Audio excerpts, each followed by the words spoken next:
speaking of organizations that are actually doing grassroots mobilization and engagement, actually didn't intend to tie these things together, but I'm a master of the segue if you've ever listened to my show. Greater Georgia is former Senator Kelly Loeffler's group that she got started because she saw what the left was doing with Stacey Abrams, who's been mobilizing people in this state for quite a long time. Whether you're dead or far removed, Stacey Abrams has been attempting to register you for her plan to become the president of Earth. And it worked out in Star Trek, but not so much anywhere else, thank God. But there was clearly a movement on the left, and one of the things that happened on our side in this state, if you're not from here, is that the Republicans got so dominant in the state of Georgia for so long that all of their skills of persuasion and voter contact, they kind of atrophied. When I was involved in my local party, like we would keep lists of people who newly moved into the county and registered to vote, and people would go knock on their door and welcome them. And it wasn't, we're here from the Republican Party, we're here to help, where it's just, we're your neighbor, welcome to our community. If you need any questions, here's my cell phone, feel free to give me a call. Thanks for moving here. And over time, build a relationship, and then you can say, hey, by the way, I'm a member of the Republican Party. We don't really do that as much anymore. We used to, but the Democrats started doing what the Republicans used to do. We won the state by a ground game, and once we won, we're like, well, we don't need the ground game anymore. Well, we did, and Abrams realized that. So Kelly Loeffler realized we need a ground game in the state of Georgia. We need better activism, and we need technology, and we need the tools to be able to precision target, and we need to mobilize the vote. But also, as an aside, I don't just want to talk to her about that because not only is she a former senator, she's way smarter than me when it comes to finance and markets and stuff like that. And I don't know if you've read the Wall Street Journal lately, but we got issues, so I want to talk to her about that. So if you will, please welcome my friend, former Senator Kelly Loeffler.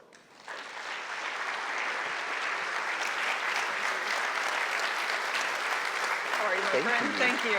Sure. Thank you. All right, so I have to begin with, how's your husband? Oh my gosh, my husband's amazing. Thank He you is. so much. And good morning, everyone. Thank you for being here early. Thank you.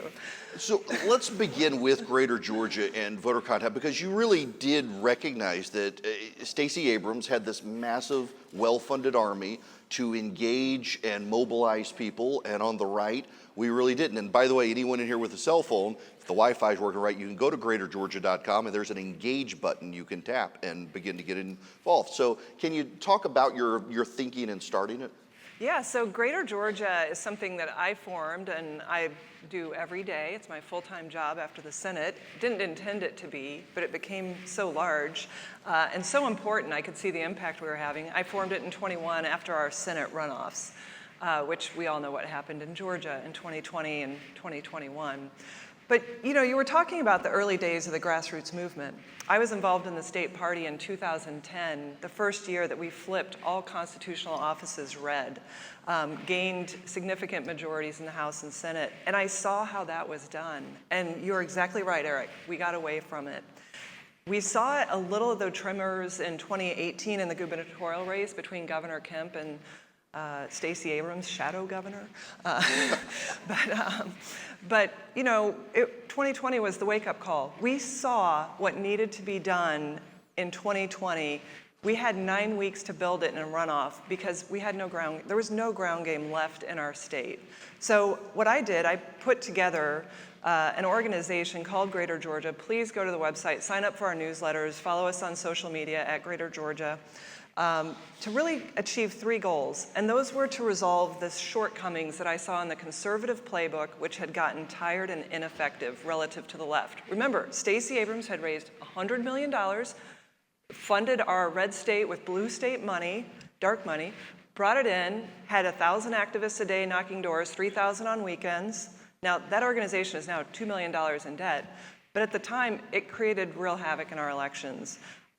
So what I did was focus on the 3 things that we had yielded to the left. First of all, voter registration. That's what you were talking about. We have now stood up voter registration. We've done tens of thousands of voter registration since we started 3.5 years ago. The second thing we did was reach out to diverse and underrepresented communities, whether that was the Black community, Hispanics, Asians, suburban women. We can never yield any audience, our colleagues, our neighbors, our friends to the left because of some stereotype. And also young people. I have a new practice of employing 5 interns from universities across Georgia, and we do that continuously.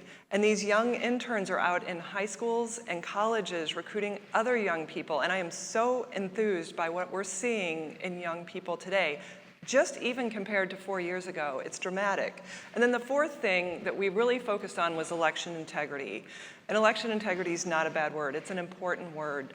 The more people trust elections and feel engaged that their voice and their vote will count, they will turn out to vote. Do you know voter turnout in Georgia? Do you know the percent of registered voters? We have about 7 million registered voters. It's 57% of registered voters vote in a good year. Okay, that's not very high. There's a lot of low-hanging fruit.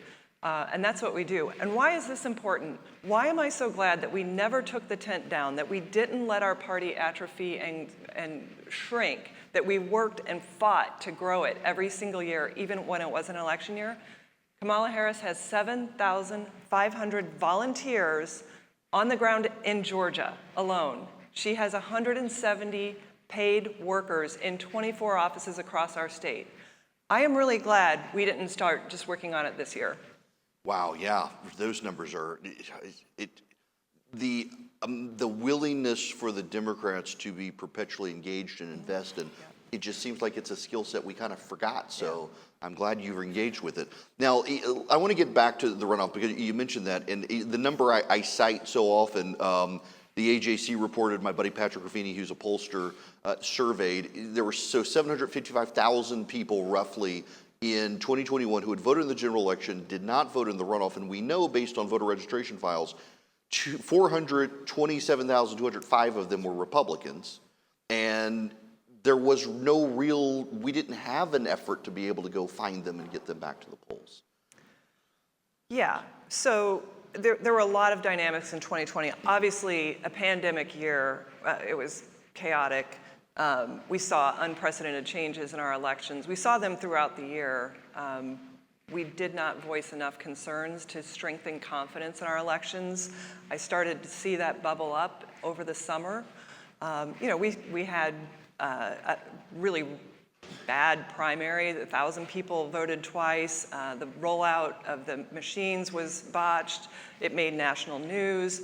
We go into the fall election season, and people were calling me saying, what's going on? This seems chaotic. So I tried to introduce a bill that would increase fines and penalties for, to support, fair elections. So this didn't start in November, and it didn't start in the runoff. But, what happened in the aftermath really was that we saw people were frustrated. They didn't understand how their vote could count. If we had that ground game, now we had 9 weeks to stand it up in the runoff, and we did. We divided the state into 21 regions. We had 1,000 volunteers that hit doors. The voters were touched an average of 7 or 8 times. It wasn't enough by then. It was too late. People were frustrated, they were angry, and there were too many distractions. I mean, obviously a 9-week runoff has now shrunk to 4, I believe it's 4 weeks. Wow, thank God. That's really unprecedented in this country to have a 9-week runoff. But, and thank you, Georgia, for going through that. But what it took was a 100-page election law to fix that, to restore confidence in our election.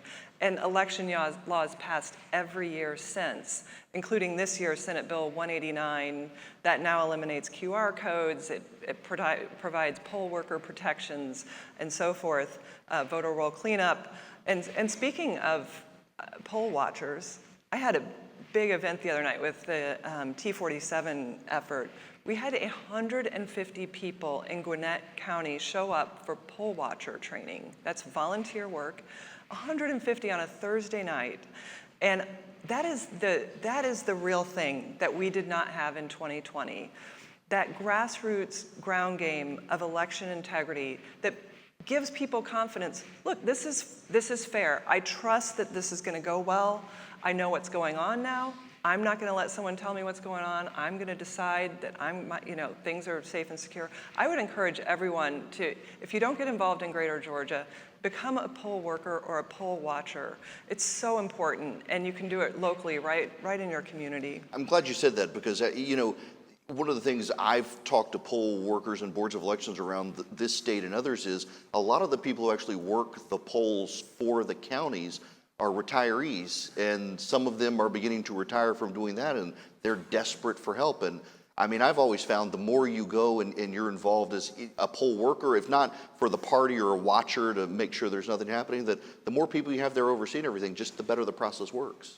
It does, and it becomes a self-fulfilling prophecy of success when you think about, okay, I'm engaged in it, I now understand how this works, I'm starting to understand the new election laws that were put in place, we no longer have unsecured ballot drop boxes, we now have voter ID, we have all these protections, and I thank the governor and the state legislature for helping us get there.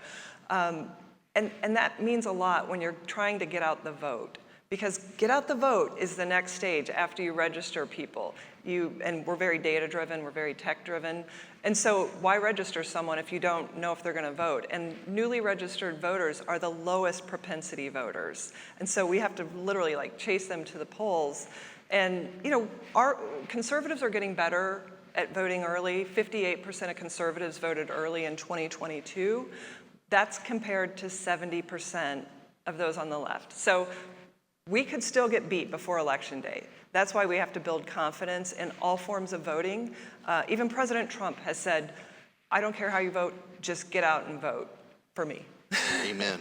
All right, I got to switch gears because you're way smarter than me when it comes to this sort of stuff. Your time in the Senate and also your private sector background. How do you, just looking at our economy right now, see things shaping up? Bidenomics has been a huge failure. It has failed the very people that they are asking to keep them in power. We're starting to see the cracks, and we've seen, let's be honest, we've seen the cracks for a long time. You don't have 9% peak inflation, 3 times the highest level of inflation that it was under President Trump's administration, and not have pain. We have real pain in this economy. You and I, Eric, last year talked about, my brother's a farmer. I was going to get there, yes. His tractor costs more than his house. And he doesn't own his tractor or his house. I mean, when you have interest rates and you're living on debt go from 2% to 8%, that's real pain. And crop prices stay the same. Diesel fuel doubles.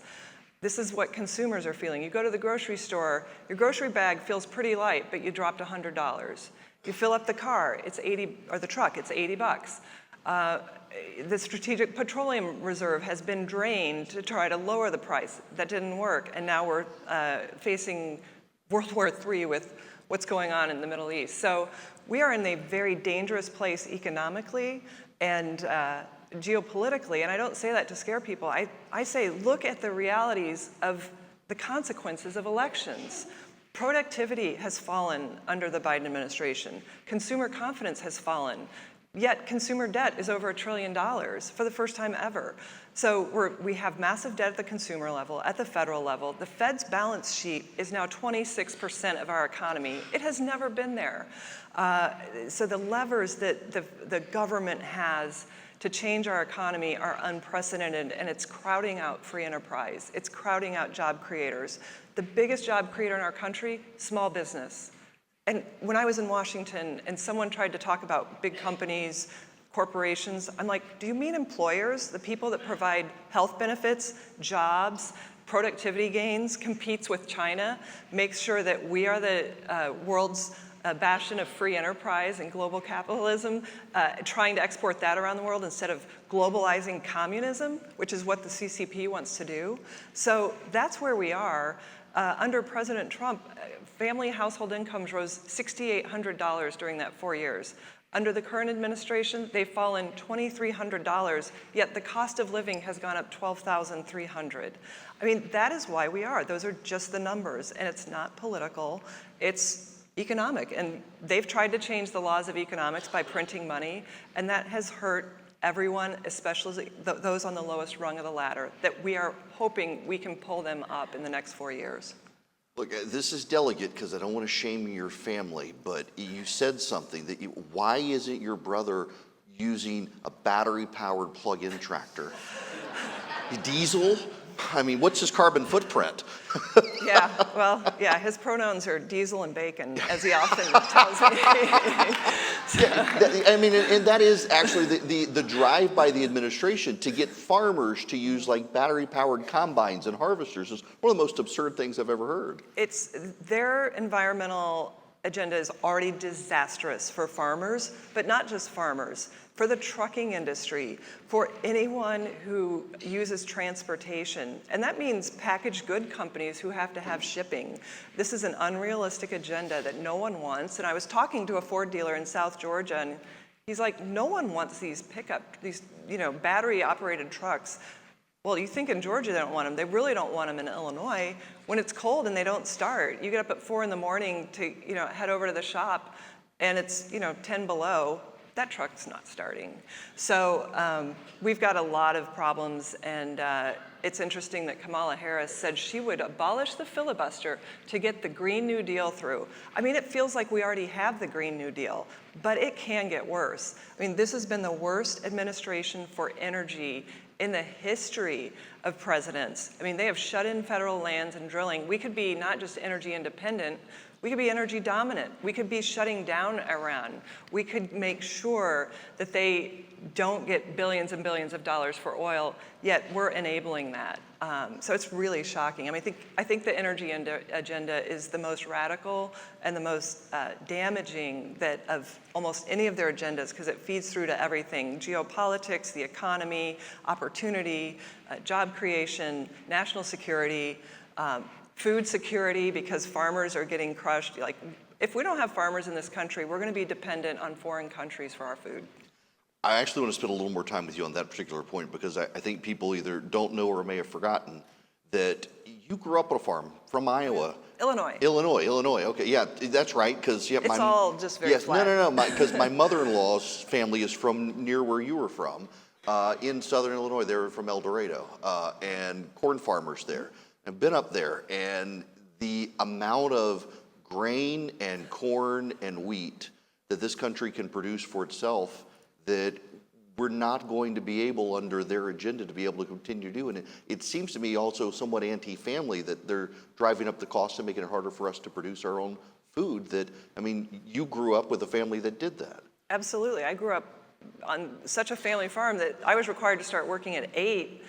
And I had to fill out a time card when I worked in the field, because my parents were like, we want to see that you're spending the time. And it was the best way to grow up, because I saw how hard it was to earn $1 and how easy it is to spend it at the mall on the weekend. But when you lose a farmer, you don't get another one. You get a suburban development, or worse, you get windmills. My brother is constantly approached by people trying to say, turn your black dirt, which is, like you said, Eric, some of the most productive in America, turn it into a windmill farm and you'll become a millionaire. I mean, that's what they're going around to all the farmers saying, is let us create a wind farm.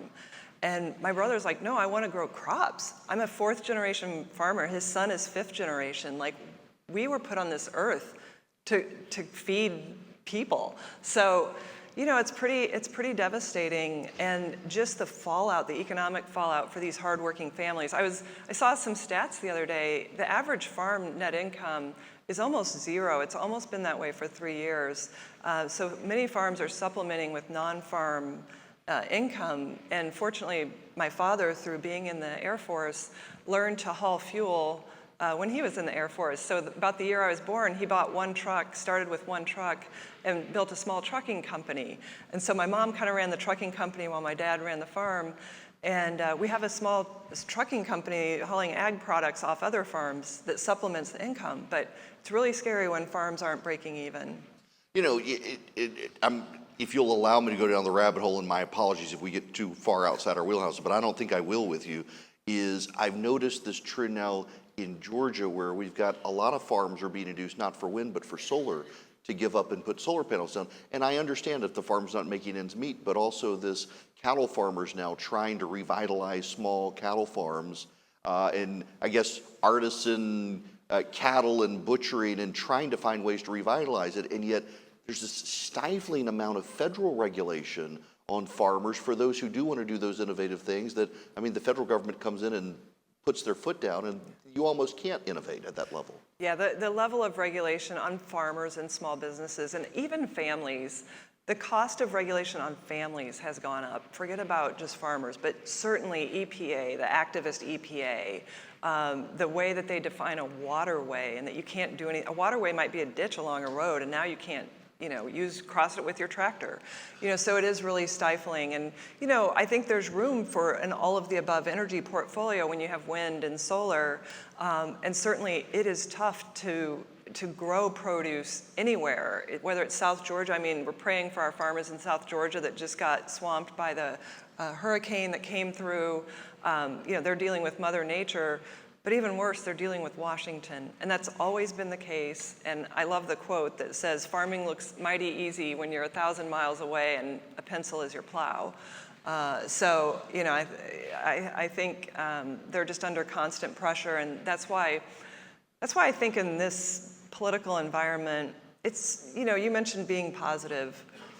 Let's think about the policies and how they affect Americans. Personalities are always going to be around politics, and I saw the worst of it in 2020. I mean, it happened to me. I mean, I was in a 20-way jungle general election. But that's politics. That is that business. But the policies matter. And so when you have someone that's willing to go out, like President Trump is, and say, we got to get inflation under control, we got to close the border, we got to be strong on crime, we have to keep our families safe. We have to give educational opportunities. We should fund HBCUs permanently. We should have opportunity zones where neighborhoods have been blighted. Like, we have to make sure that we're listening to those policies because the difference is so stark. I mean, you have Kamala Harris coming here talking about gun confiscation, abortion on demand, and federalizing our elections. We federalize our elections, do you think you'll ever have a say in economic policy again when the Fed's already driving the bus? No. So I think it's really important to look at the policies. President Trump has, I'm not trying to be a surrogate, I'm just trying to say from an economic perspective, there are policies on President Trump's website. There are no policies on Kamala Harris's website. So she has joy. I don't know if you've read the New York Times. She has joy. And being joyful, it's great. But how do you have joy when people are hurting, when Israel's being attacked, when our kids are being left behind in school, when there's people being murdered? We have an assassination attempt in our country. I mean, we got to get this country back together. We got to get our act together because we are the best hope of the world. And who is going to stand up to President Xi and the Chinese Communist Party? Who is going to stand up to Putin? Who's going to stand up to Iran and the Ayatollahs? It's not her, okay? So. Now, right in an area where I know you're an expert, I want to talk to you real quick about some of the market issues that are out there right now and the stock exchanges, because you mentioned China, and more it seems like businesses are being pressured by the Chinese that you have to be involved in their stock exchange and you've got to have ties in China to have investments in China, and then the Chinese, of course, stealing everyone's intellectual property, and it seems like we've got this multifaceted, it's not just the national security threat per se, but the Chinese have fallen behind economically when everyone assumed they would just be dominant to us. And now it seems like they're twisting businesses around the world to force them into China in various ways. I mean, how do you see, particularly whether it's the markets, the stock exchanges around the world and investment versus how China is trying to capture business, almost bullying them in? Yeah, and that's been a long-running practice, very long-running. I think it's a cautionary tale that it's done so openly. It used to be done very behind the business takings would just be done behind the scenes, and your business there, they just take it and take it over, stealing your IP, and we know all the IP theft that's going on is hurting us from a geopolitical position, which I think is maybe more important even than economic because the danger of it. But, I think how you stand up to the threat of China is something I proposed in the Senate in 2020. I introduced the Beat China Act, which was bring entrepreneurial advancements back to America. And why are we producing most of our drugs and pharmaceuticals in China? Why do we have critical supply chain dependencies on China? It makes no sense. We've got to continue to reinvest in this country. And it's not the Inflation Reduction Act, which was largely just the Green New Deal. The CHIPS Act is going to take years, if not decades, to build chips here. We have to figure out how we build critical things here. That is how we make that difference. And we have to have someone who's strong, who can negotiate with China and make sure that they hold up their end of any bargains that we have with them, and that there are consequences when they don't, because their goal, obviously, is to be the superpower, not to share it with the United States, but to dominate the world. Now, in that regard, for a while, and you had to call me out on this a couple of years ago, and there had been a Wall Street Journal article about so many businesses now deciding they wanted to do business in other exchanges and stock markets around the world because of Sarbanes-Oxley and the like, and yet now suddenly so many companies around the world are coming back to the United States, are listing on the New York Stock Exchange or the NASDAQ. It does seem like if the Harris administration advances some of their policies, and of course the end of the Trump tax cuts, that we're going to see the situation where we're chasing businesses back away from our stock markets and having them list in the FTSE and elsewhere, which kind of undermines us. Absolutely, and that was what the 2017 Job Cuts and Tax Act that Trump brought in. I mean, it's painted as a corporate tax benefit. It's a pro-worker, a pro-employee, pro-family effort to bring our resources back to our country. What had been going on was something you might remember called inversions, where companies were able to arbitrage a lower tax rate, largely in places like Ireland or Cayman or other places that had no taxes, take their money outside the United States. Well, that bill let them bring it back tax-free. Trillions of dollars came back. Jobs were created. Blue-collar boom. I don't know if y'all remember that, 2017, 18, 19, 20. Blue-collar boom. The lowest end of income rising the fastest, higher than the highest end. But still, we had more tax collections than we had without it. So it's so critical that this 2017 not expire. I mean, immediate expensing of R&D tax or R&D that you do, research and development that you do in companies. Why does that matter? So that companies can continue to innovate and increase productivity. Because how do we grow? Through capital investment and productivity gains, both of which are down under this administration. 2/3 of the jobs that this administration claims that they created were created under the Trump administration and just came back after COVID. And so the job creation rate has been running about 50,000 jobs a month less for the last 3.5 years than it did under the prior 4. So that's how taking a macro issue like tax policy and taking it down to the working family, to that child that you've watched from kindergarten through college, and now they're trying to get a job, that door has closed. And it's getting harder. And we have to make sure that for this next generation, we give them those opportunities that we were all so blessed to have. So let's go back at the end here to Greater Georgia. How do you hope, if there are people in the room who want to get involved, what should they do? Yeah, so I would encourage you to at least go to our website, sign up for our newsletters, look at us on social media at greatergeorgia.com.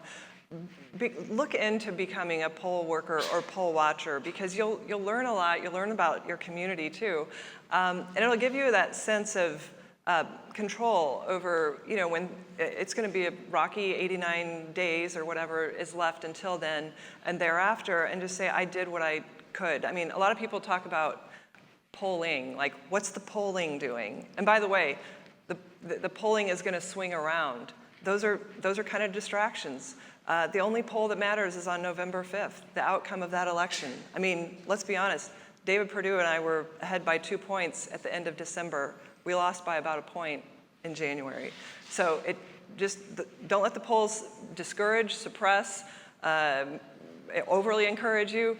Just do the work. And so I think, looking at it through, and you were saying that, knock on doors. Don't, just sit there on Twitter. But, I mean, pay attention to the news, but nothing good happens on social media.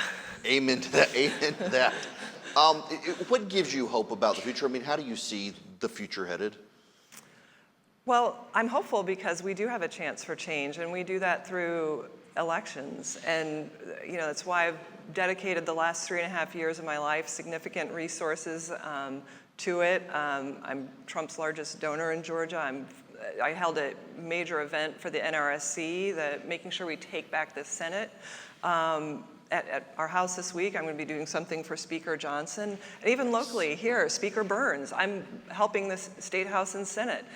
There is no election that's not important. And I would also say that, make sure you understand what's going on in your local elections. Not only is that the bench for the future, but that's your quality of life.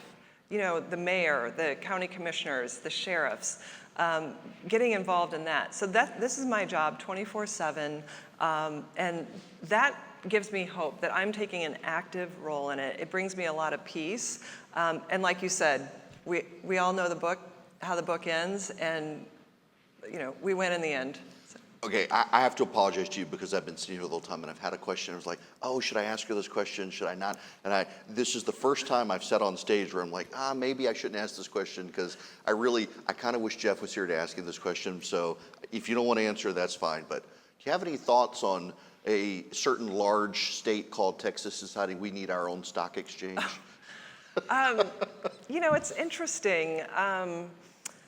Yeah, it's that exchange is being run out of New Jersey, and it's funded by BlackRock. So I don't think that's appealing. Okay, I needed to get you. I read that they wanted to do a stock exchange, but it was going to be a Texas branded, but actually in New Jersey, and that kind of confused me. Look, my mom's a 5th generation Texan. They know BS when they see it. Good, excellent. I'm sorry to put you on the side. I've had that question. It's been in like 15 minutes. I've been sitting here. Should I ask her about that or not? So I'm glad you had an answer for that one. I have no secrets. Listen, it's always great to sit down and talk to you. I wish you the best of luck with Greater Georgia.